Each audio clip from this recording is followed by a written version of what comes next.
Believe it or not, Conrail is now a fallen flag, and in 1998, major railroad history is already being written. And where else is there a better place to catch Conrails last summer than on Horseshoe Curve near Altoona, Pennsylvania? Here at this place, it is hard to believe that you'll find Norfolk Southern diesels here very soon. This is where trains climb over a mountain and head west to Pittsburgh, Chicago, Cincinnati, and St. Louis. Digging through this land was not easy in the 1800s. It required big arms, strong backs, picks, and shovels. Set up in the middle of nowhere, the hottest of summers and the coldest of winters. Work camps, a long way from home. There were no earth-moving machines then, just lots of determination. An entire cut was made by hand. You can still see it to this day. The Pennsylvania Railroad opened the curve on February 15, 1854. Since then, trains have been rolling non-stop. The Pennsy, as some called it, and the F units are gone now.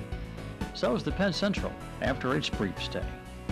Amtrak arrived in 1971. Conrail's been here since 1976, from bankruptcy to profit. Now in 1998, the curve's ownership will change to that of Norfolk Southern. Back to Altoona. The Horseshoe Curve was built as part of the westward expansion over the Allegheny Mountains beyond Altoona. Heading west, the tracks would tackle a steep mountainside only 5.5 miles away. At one place, there is a ravine that interrupts this mountain slope. A bridge over this ravine would be too steep, over 4% in gradient. Not good. Tracks had to get over this grade.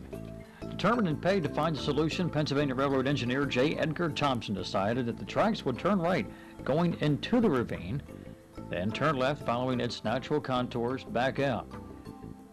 Then the railroad would hug the mountain upwards to the summit. Thus, the Horseshoe Curve. It's a marvel today, and a great place to watch trains.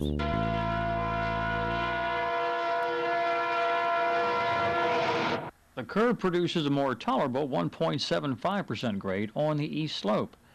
The PRR wanted less than 2. We'll describe the locomotive and the fence a little bit later on. Going west, leaving the ravine, the grade is 1.73%. At the center of the curve, the grade is less, only 1.45%. That's because the elements of gravity, train weight, and dynamics are at their max here, so the grade is less. A vacant watchman's tower sits trackside. Westbounds usually have pusher engines added for the climb up the mountain. Most of these units are ST40-2s. Sometimes, according to the Pittsburgh Dispatcher, helpers are added to the front. These units return on eastbounds, providing braking power on the slope downwards to Altoona. The rear units are cut off in town, where the pusherman repeats his duties per orders from Alto Tower, which we will visit later on. On average, there are 60 to 75 trains a day that pass through here. Pusher units are normally in 2s. On any given day, there are at least 12 sets. All right, now that we know enough about the curve and the trains, let's go back to Horseshoe Curve and do some serious train watching. Back to the viewing area, handled by an inclined railway decorated in Pennsylvania Railroad livery. Once up to the top, it's to the viewing area next to the locomotive in the fence. A look across the main line and one can see the huge rock cut, once carved out by hand in the 1850s. It's 4 p.m. on the mountain. Our first train is behind us, a struggling westbound freight coming up the hill.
This train has containers on it from all around the world. K-Line, those from Hyundai, Mitsui Lines, Maersk Line, going back to their home port in California.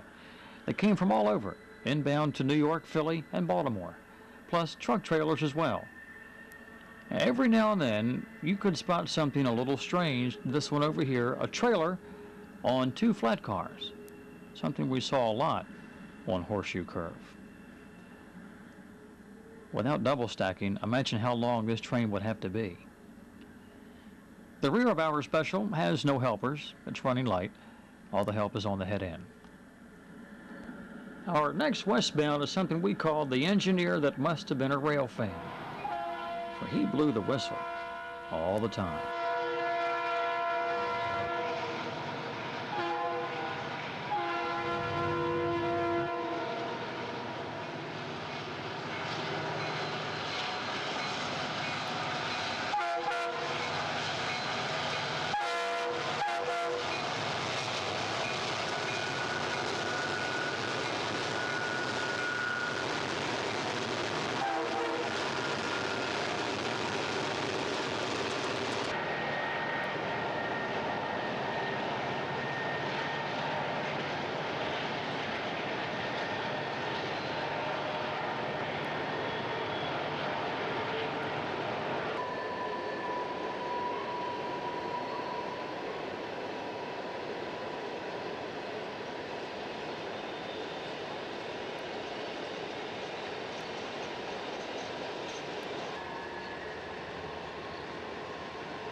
We knew something was up when we saw this guy. Head-end security protection for the train everybody waited for. Eastbound Norfolk Southern Roadway.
Is this nature's true surround sound system or what? Turning 360 degrees, looking back to the left at the eastern slope, there's more of the same train. And once again on this one, twice we spotted one trailer on 2 flat cars. With trailers becoming 53 feet long, this is the best you can do. And again another one, and it works. Constant screeching and screaming of the wheels attest to the tightness of Horseshoe Curve and the weight of the load of this TOFC trailer on flat car train. Let's leave the trains on the curve for a minute and go over to the locomotive in the fence There's a neat story here. Long ago, when the men of Altoona said goodbye to steam, K4 number 1361 was brought up here for display. It returned to service in 1987, and GP9 diesel number 7048 took its place as guard of the hill. The very type of engine that bumped steam from its heyday was brought back in the place of one K4 that the men of Altoona will bring back to life.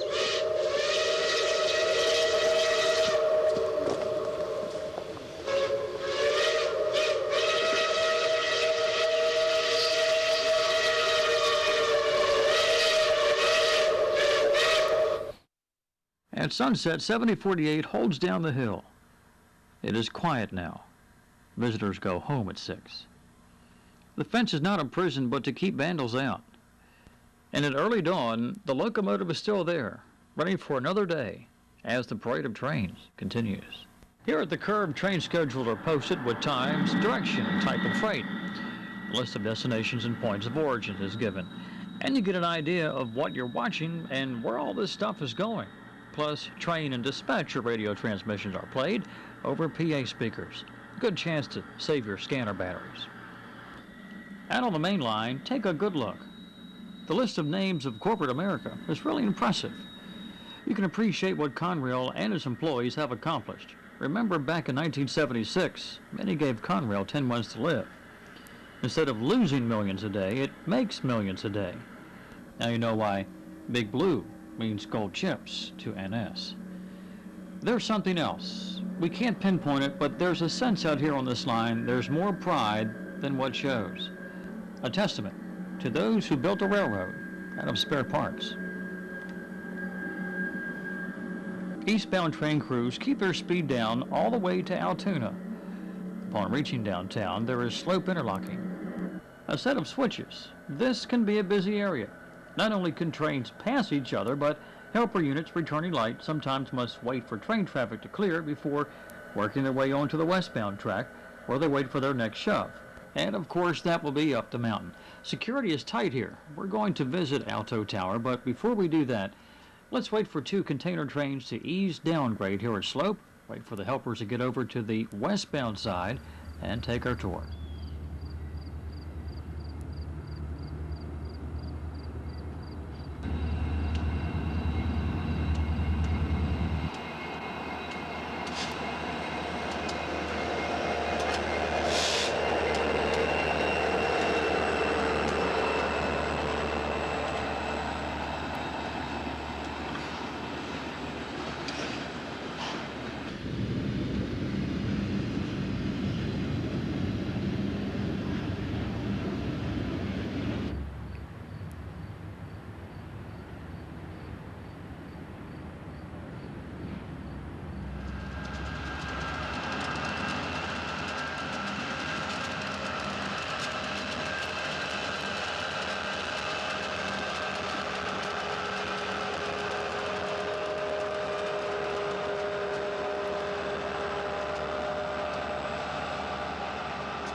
As the 2 SD40-2 helpers finally nestle themselves next to the Amtrak station, waiting for a westbound to push, we now can venture over to this unique tower.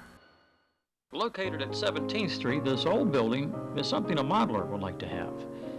And it's older than most buildings in Altoona. Way before microwave, this tower goes back to big steam days on the PRR. Its notched out and gingerbread house appearance is worth noting. And one only wonders how long this old girl has before it's deemed redundant. How many travelers, trains, and people pass by here? What the dispatcher sees out the window has changed. So have the people. But 40, 50 years later, the profession continues. Hard railroading. Even today, engineers and tower ladies still make it work. Jean invited us inside. She's been with Conrail since 1976. It's old looking in here, but she explained everything. Number 3 track is a 251. Number 1 is 251, and number 2 is 262. And then we have 101 right there. It's another track that comes right along it. Yeah. That will go into 1 yard, and we use that a lot. And also, when you come on down here, bottom is switches, the top is signals. And the 4 that's caught right there, that's a phantom switch for slow. And these are our timers. And there are traffic lights. If I threw a signal and the traffic light was going east, or what, say it was going west, and I threw a signal that would go east, it wouldn't come in. You have to get your traffic first. Train speed, 2, 3, over. The talking train detector and a printer denote an approaching train from slope interlocking. Daylight is almost gone. And the crew on this train make sure Jean's okay for the night. We have alarm systems. There's our air pressure. The air pressure goes down below 60. Hello, how are you doing?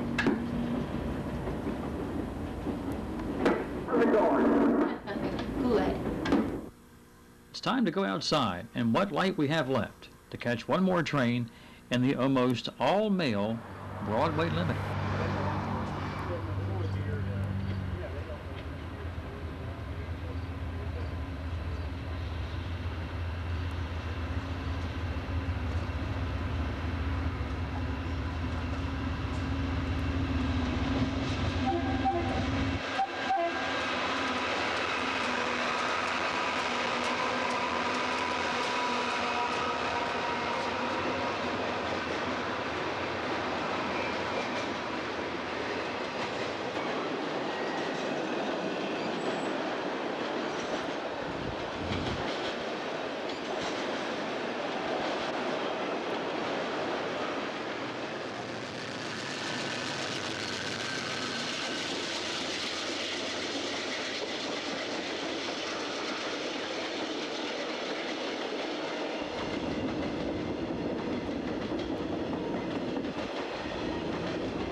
Gallitzin is where the whole mountain grade starts.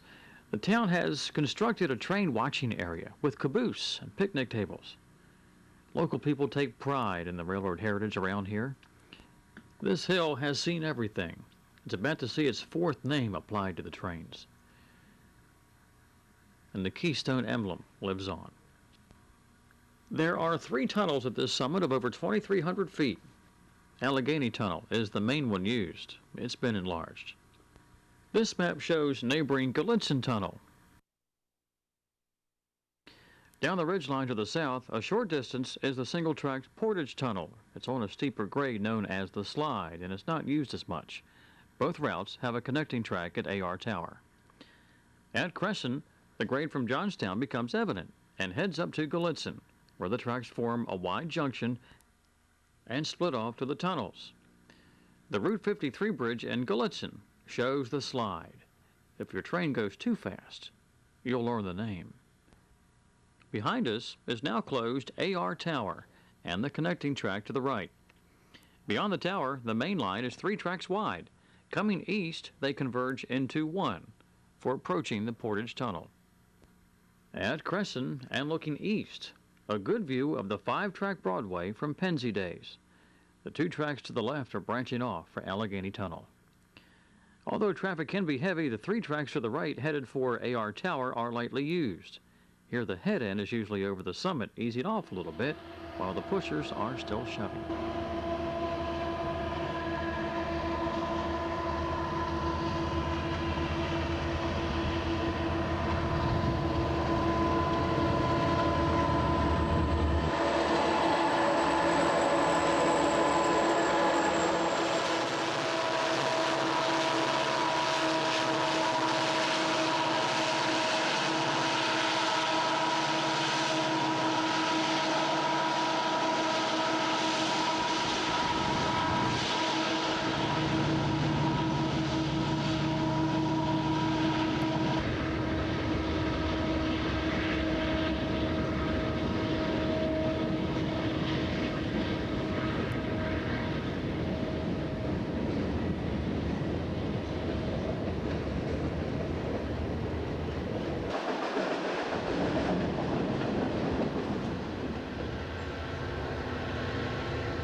Train activity is always busy here. Signs point the way.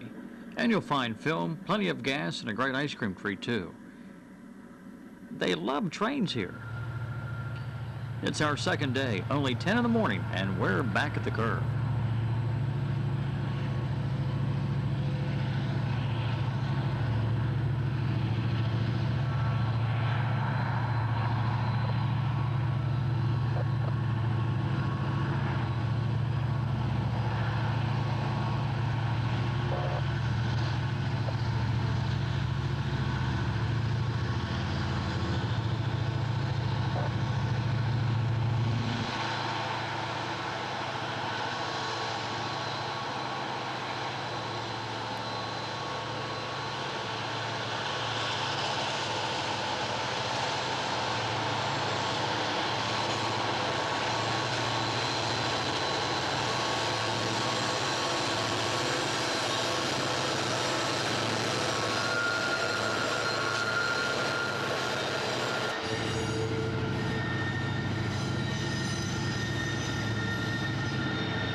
Other changes that are coming in the splitting up of Conrail. NS gets the Hollidaysburg car shops. NS also gets the Altoona locomotive shops, where the PRR's big GG1 electrics and the best of steam ideas came from, including the streamlined K4 steam engines. All during the day, when traveling by rail was the way to go. And the big T1 steam locomotives were no strangers to the Altoona shop. It's here that Conrail assembles those wide cab EMD units after they arrive from EMD in kit form. The word has it that the NS Roanoke business car fleet will be transferred to Hollidaysburg, where Conrail freight cars are repaired and where old names can still be found, like this Penn Central boxcar from 1969. It's jade green, almost gone. We were surprised to find this Delaware and Hudson gondola. Truly a rare find indeed. Speaking of old lines, not everybody cared for the Penn Central when it was around. A substitute, a failed merger with New York Central. 30 years later, it's a treat to find it still around.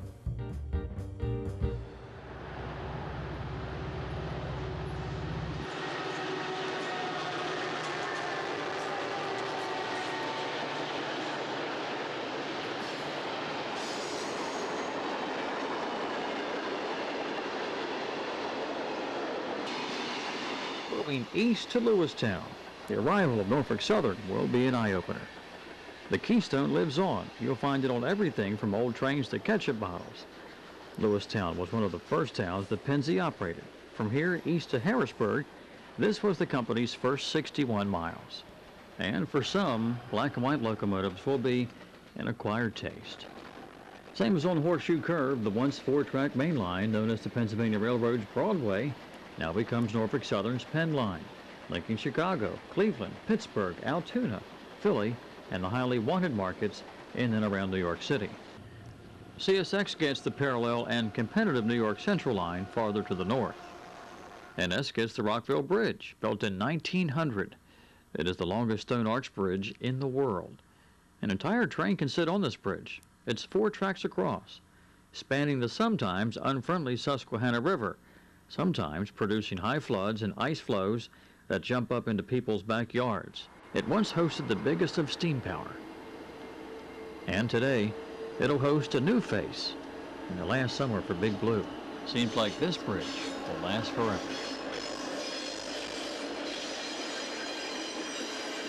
There are 2 more bridges that you should know about that NS will get to operate over, and they are something else to see, making the Rockville Bridge a Shetland pony compared to a Clydesdale. And 20 minutes northwest of Scranton, Pennsylvania, you'll find it, the Bridge of Bridges. It stands 240 feet above the ground. Its tracks are 700 feet above sea level. Deep in it, 2.5 million tons of steel reinforcement rod. It's made of 165,000 cubic yards of concrete. It is the Nicholson Bridge, and Norfolk Southern trains will roll across it through a trackage rights agreement from Canadian Pacific. NS will use this route as a shortcut from Enola Yard to New York State. Okay, we're going to walk across this bridge here. This is pretty neat. When you get out here, it's very high up and it's pretty.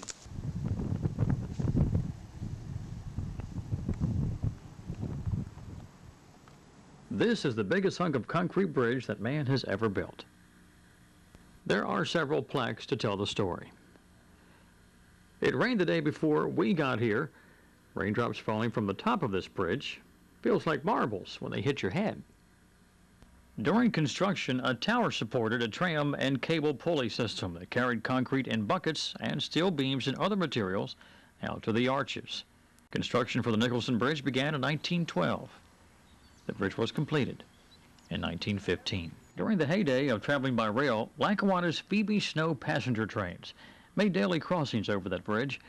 Lackawanna later merged with the Erie. That became Erie-Lackawanna. That became Conrail in 1976.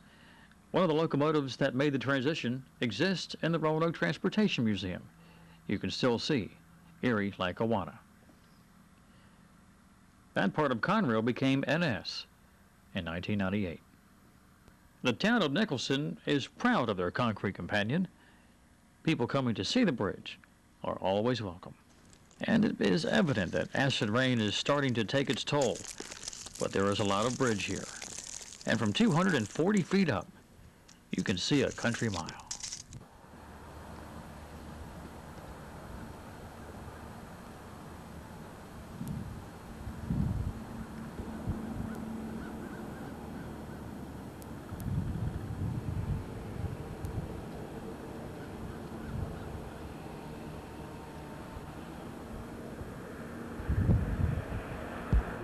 The other bridge worth mentioning is farther north of Nicholson. You'll find it on Norfolk Southern's newly acquired Southern Tier East-West route, a secondary route to that of NS's Penn Line. The Erie was the first landlord here. Look hard enough and you'll find remnants of it. It is still a first-class line, although jointed rail is still the norm here, along with those area-style signals and those old telegraph poles. The line originates from New Jersey, serving New York City, comes up through New York State, and heads west. Increased traffic with NS is very likely. Norfolk Southern considers the Southern Tier route very important to their new network. Our featured bridge is in northeastern Pennsylvania, in Lanesboro, just below the border with the state of New York. It may be spelled one way and pronounced another, but we heard locals call it the Sturroco Viaduct. No trackage rights here. Norfolk Southern owns this. This bridge, built in 1848, was featured in the 1998 NRHS Bulletin magazine. We tried to retrace some of the old photos. The bulletin featured photos from 1974-75. Now in 1998, things have changed, and the grass is a little taller. The viaduct is 1,040 feet long, 100 feet high, and 25 feet wide at the top. It hardly shows its age of 150 years. Perhaps this is the view of this famous bridge you're familiar with, those Delaware and Hudson ex-Santa Fe Alco PAs. They were legendary. D&H bought them from Santa Fe. It was Delaware and Hudson's last attempted passenger service. This photo was taken in October 1974. This was taken in October 1998. Behind our camera now lies a chicken coop and hunting dog kennel. Today, a good walk and a sharp eye allows you to stand where old photographs were once made. Part of being in the National Railway Historical Society is going out and recording history, whether you write it down or film it. How busy this place must have been. Underneath the arches, you can spot secret passageways for maintenance. Wonder what's in there. History. Think of it. From the earliest days of steam power to the mightiest of diesels, this bridge has seen it all. Now a new generation of photographs will come, with NS trains in them. Next stop on the Penn Line, and still in Harrisburg, Enola Yard. It is historic. It was the PRR's largest, and a monster in size when it was busy. And that was not too long ago. A flag still flies, an indication of a pulse, an indication that this place isn't closed yet. Electrics came here, GG1s, E44s, and some units that once called Princeton, West Virginia home. They were waiting to get into the shop. Some of us remember seeing them in 1978. Electric juice came no further west than here. Big engines would head out and go east to Philly or southeast to Baltimore on the next freight. We forgot they were built in 1934. The juice and the wires are gone. The black poles still stand. From a nearby McDonald's on Route 15, you could sit out by your car and watch everything from here. Those freight cars, too, going through the hump yard, one by one. This activity never ceased. Now it's good just to be able to point out where it used to be. Turning left and looking up towards Marysville, this yard was full of cars and trains being built. The coaling tower seemed like it would always be around. It was easy to spot from Route 15. In 1998, things looked very quiet and bare in Enola Yard. The future of this facility is uncertain. Still, it is a working place for Conrail.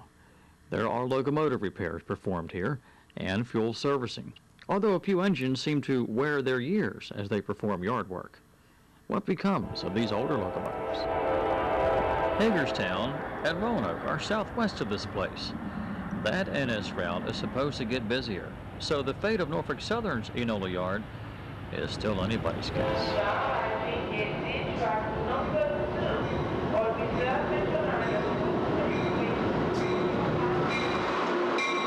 Amtrak's crown jewel is the Northeast Corridor at speeds of 125 miles per hour. The main line is quiet after 12 and 2 a.m. NS could easily run overnight trains from Washington, Baltimore, Philadelphia, and New York. Such time-sensitive guaranteed freight service hasn't been on this line for years. With this arrangement pretty much a shoe-in, look for NS locomotives to cross over Amtrak's huge bridge at Haverty Grace, Maryland. It spans the Susquehanna River, where it flows into the Chesapeake Bay.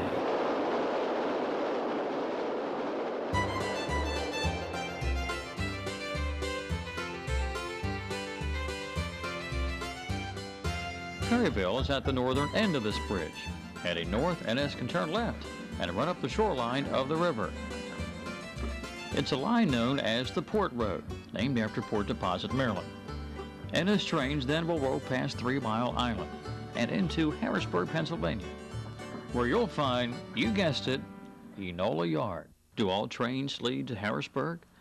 Backtrack to Altoona, and some of those New York City-bound double-stack trains could have loads destined for waiting ships in Baltimore.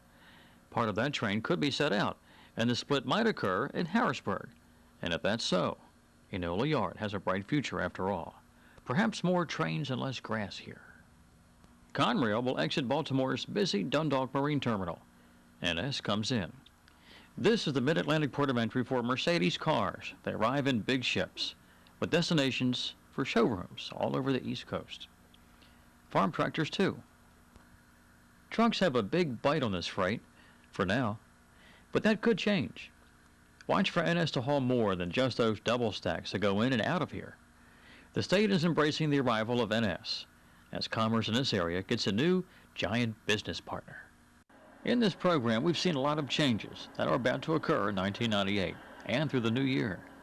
A major railroad name is coming down. Soon the hunt for the last Conrail cars and locomotives will begin.